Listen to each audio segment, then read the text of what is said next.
I am sorry to hear about your ordeal. But how did the path grant you all this? It's unbelievable. You'll understand. The path knows your deepest desires and fears.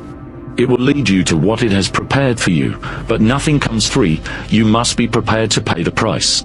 Are you saying this path has consciousness? Yes, the path not only has consciousness, but also will. It can see into your heart and know your deepest desires and fears. Everyone who steps onto this path will be tested by it. The path will grant seemingly perfect wishes, but every wish hides a price. Some prices you may never be able to bear. It has its own purpose. This is not an ordinary path, but one filled with rules and laws, with its own authority.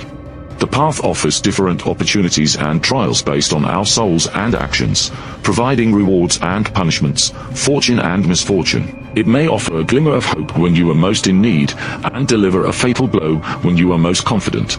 It gives a thread of hope when you are desperate, and deep despair when you are relaxed. This is the nature of the path, our trial and choice. We must revere it and align with it. Perhaps then we can find a way out. I didn't know how to respond, thinking, his words are so profound and powerful. What has he experienced to make him so anguished and almost mad? Mr. Charlie, do you know anything else about this place? Are there others here? Many like us, who have wandered here, either become eternal prisoners of their own desires or end their lives in despair. Some venture into the unknown, never to return home. Just like you were a step away from entering the unknown. What would have happened if I had entered that galaxy? You would have truly entered the universe. Imagine what happens to someone who steps into space without any spacesuit. You mean that path really leads to outer space? Yes, young man, your curiosity and recklessness are dangerous. Thank you for saving me in time. I am trapped here because of my own recklessness, which is why I understand how dangerous desire and curiosity can be. Remember, in this place, impulsiveness never leads to good outcomes. Luke nodded silently, deeply aware of his past recklessness. He realized that he was in a place far more dangerous and mysterious than he had imagined. The rules of this world were not only strange, but also concealed countless unknown forces, and a moment's lapse could plunge one into an endless abyss. Luke, how did you end up here? I don't know. I was just taking a walk in the woods near my home, and I found this path. Out of curiosity, I walked in, and then I couldn't find my way back home. Luke shared his conversation with his parents that morning with Charlie, feeling foolish for his arrogance and deeply regretting that he might never see his parents again. One of humanity's greatest weaknesses is pride and ignorance. We are all deeply affected by it. I hope you can understand your parents better now and that you find the truth that will guide you home. You mean, there's still a way back? I thought I saw a glimmer of hope. I've been here for 30 years. I've wandered and searched for a long time, encountering countless dangers and seeing many strange places. I've met both good and bad people, but the unchanging truth is that I've never found the way back. I'm unsure how many years have passed outside, or what has happened to my family. I miss them terribly and long to return home, but here I remain, living and waiting alone. I won't give up. This is my fate, my choice, my price. Many years ago, when I was almost despairing and had lost all hope, I wanted to end my life. But then I met a unique person, someone who, like me, was lost here but never gave up hope.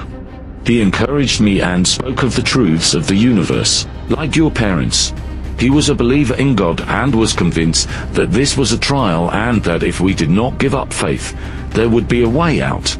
Although I didn't believe in God at that time, his sincerity moved me, so I survived and never stopped looking for a way out. Who was that person? What happened to him? He disappeared. Disappear? What does it mean? Does it mean he's dead, or has he stepped beyond the boundary, disappearing into another time or space? No, I believe he wouldn't simply vanish like that. He came from a time long before mine. He has been here longer and knows everything about this place. I refuse to believe he would be harmed or would seek to end his own life by crossing the boundary. Maybe you just didn't see him when. Luke realized he had spoken out of turn, and quickly swallowed the rest of his words. Child, indeed I have no evidence, but I have my instincts. If you knew such a person, you would have the same feeling as I do. If anyone could create miracles in this desolate place, it would be him. What's his name? I only know that everyone calls him Mr. Light. Such a strange name. He was a man of steadfast faith, just as his name implies. He always seemed to bring light to those around him. But he vanished, gone for a whole decade. He once explored these paths with me.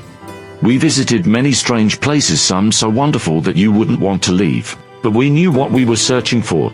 We also ventured into many terrifying places, yet we returned safely. We discovered that the paths are endless and ever-changing. Where we are now is relatively safe and stable, but the deeper we go, the more dangers and unknowns we encounter. We dared not venture further, however. Charlie paused, as if recalling those distant times, a deep thought flickering in his eyes. But one day, Mr. Light decided to press on. He said he felt we were nearing some truth, or perhaps a way to escape this world. He told me he had a strong premonition that the true exit was hidden at the end of the path. Whether it led to another world or back to our original lives, he believed it was there. Thus, Mr. Light chose to advance alone. While I hesitated, I was too afraid to face the unknown. That day, he left me, stepping onto a more perilous path, and I haven't seen him since. A complex mix of emotions stirred within Luke: admiration, confusion, and deep curiosity. Do you regret not going with him? Regret? Perhaps, at that moment, I thought I was making the safest choice, but sometimes, safety can be a shackle. Every time I think of Mr. Light's unwavering faith, I can't help but wonder, if I had chosen to continue with him, would I have found the path to freedom as well? So, what now? Charlie looked at Luke deeply, as if weighing his courage. You're still young, Luke. You have something I lost long ago, courage and hope. I cannot tell you what the right choice is. For now, you need rest. It's safe here. No one can enter without my permission. You can rest assured here. First, take a bath and then get a good night's sleep. At least here, your body can get the rest it needs. Do you remember, this castle was given to me by the road. Only I and those I permit can find the path leading here, so it's absolutely safe. No one can disturb us, you can rest assured. Hearing this, Luke felt much more at ease, his body relaxing as well. He nodded to Charlie, expressing his deep gratitude. Just then, a low and sluggish knock on the door echoed through the room, breaking the silence. Luke's heart sank suddenly as his gaze met Charlie's. A sense of unease seemed to hang in the air.